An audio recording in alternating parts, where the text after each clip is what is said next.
método que se preocupa em não apenas resolver o conflito, mas em restaurar os laços e, em alguns casos, até a convivência entre as partes envolvidas. Esse é o desafio proposto pela Justiça Restaurativa, iniciativa que vem sendo desenvolvida há cerca de 3 anos pelo Tribunal de Justiça de Minas Gerais. Para falar sobre o assunto, nós recebemos em nosso estúdio a juíza Flávia Bichel. Flávia, bem-vinda. Obrigada. Flávia, por que o Estado resolveu implantar esse projeto da Justiça Restaurativa? Justamente para tentar resolver o problema e não apenas o processo. Nós tínhamos uma preocupação que os conflitos estavam aumentando, quer dizer, a gente vê, sente isso todo dia, que os conflitos entre as partes, principalmente nesses crimes de menor potencial ofensivo, onde a pena é pequena, até 2 anos, ou as pessoas ficam brigando mais, menos tolerantes umas com as outras, E o processo, só resolver o processo não estava resolvendo a situação das partes.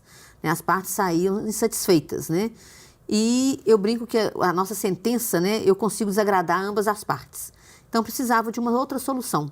E a Justiça Restaurativa veio para isso. Eu posso ajudar as partes a resolver o problema delas, chamando-as para conversar. Para esse diálogo e essa solução do problema. Mas no caso da Justiça Restaurativa, ela é só em casos de situações mais leves, crimes mais leves ou não? Ela permite que a gente vá um pouco além? Ela permite, sim. A Justiça ela pode ser aplicada também em crimes mais graves. É lógico que também aplicando a lei resolve, aí o processo também vai ser aplicado com as penas que têm que ser dadas também, mas tentando restaurar também os laços entre aquelas partes envolvidas no conflito. Mas no caso do Juizado Especial Criminal, onde já tem um projeto implantado e funcionando desde 2012, quase 4 anos já, nós estamos primeiro começando com os delitos de natureza leve. A gente vai falar desses delitos, mas primeiro, Minas Gerais já tem aí 4 anos.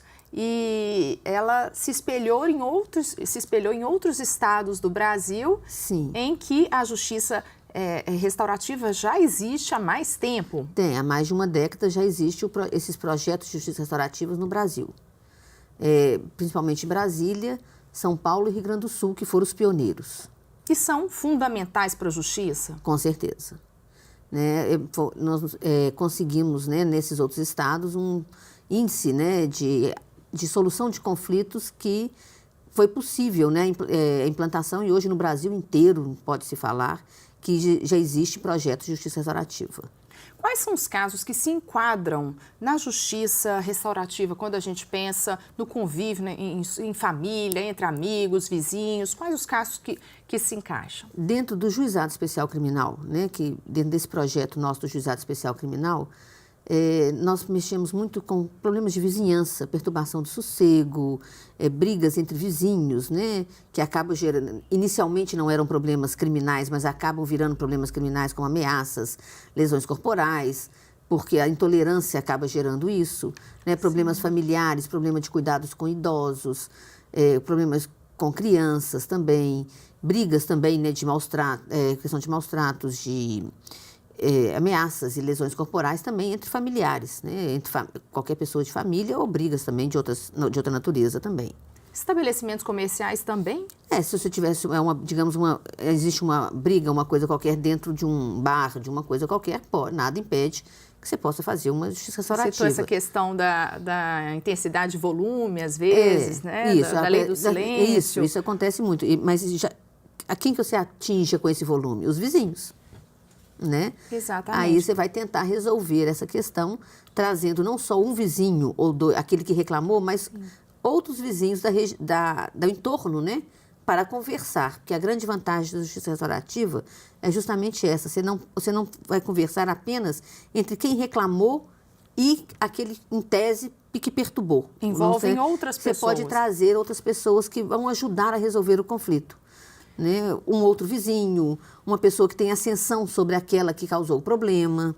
Sim. Então, você pode chamar terceiros, a sociedade. Partícipes. Exatamente. Você poderia citar para a gente algum caso interessante que tenha ficado marcado de sucesso nesse trabalho da justiça restaurativa?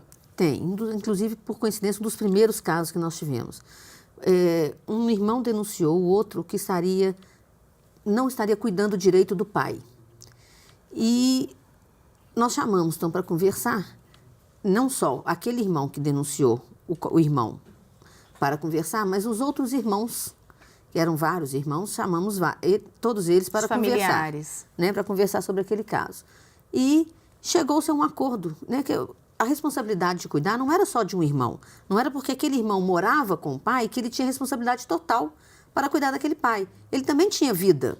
Ele poderia sair e tudo. Então, chegou-se a um acordo onde que na hora que aquele irmão fosse sair, um outro viria tomar conta. Ou alguém iria pagar um outro cuidador para ficar naquela noite que aquele irmão que estivesse ali, o filho, uma escala, de ajuda. E no fim saiu até com uma escala, com tudo muito bem organizado para tomar conta daquele idoso.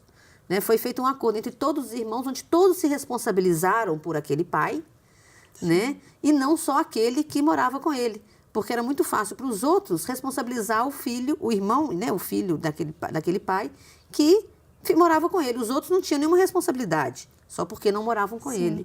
Então, chamou todos os irmãos que... Sim. E fez um acordo interessante. Esse caso está muito próximo da conciliação. Qual é a diferença? Porque a conciliação, na mediação, você só faria entre quem denunciou e o irmão que tomou conta. Você não chamaria os outros envolvidos. A justiça restaurativa me dá a possibilidade de chamar os outros irmãos. No caso, né, se tiver um ajudante, uma empregada da casa que tomaria... Outras pessoas participam também. Agora, no caso, se um desses participantes não aceitar a proposta sugerida, ou não chegar a um acordo... Aí não é possível a justiça restaurativa. Aí ela se frustra. E o processo vai andar normalmente. Isso acontece com certa frequência? Acontece.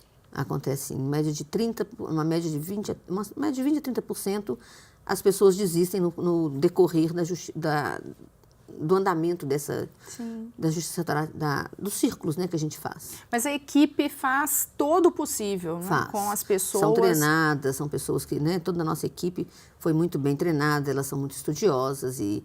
né, fazem o possível e impossível para chegar a uma solução amigável realmente entre as partes. Sim.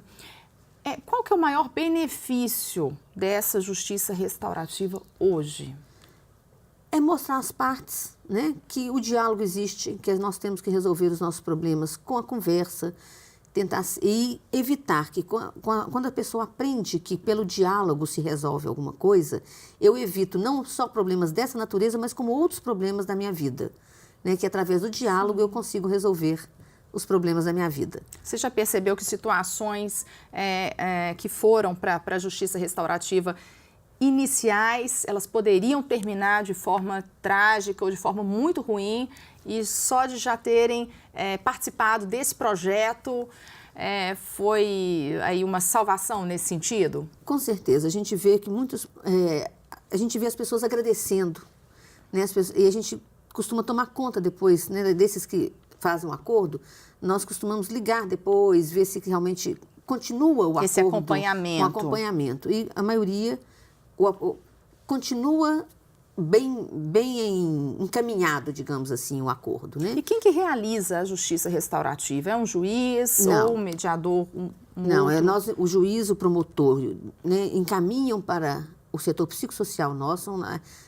Nós temos um setor psicossocial composto de assistente social e psicóloga, que são elas que fazem esse círculo.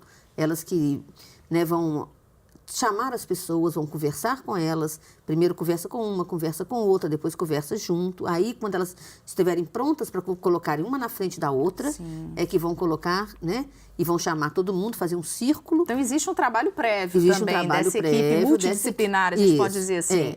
E elas vão colocar todo mundo, né, depois num círculo para conversar e, então, ajustar essas condutas, essas coisas todas. Ela não vai falar e vai chegar ao final, né, quantos círculos forem necessários, 1, 2, 3, quantos, né, e para chegar nesse acordo final, até que as partes, né, elas vão só conduzir. As partes é que vão falando e vão sentindo e colocando. Eles são o facilitador, né? Essas pessoas são facilitadoras da conversa entre as partes. Sim.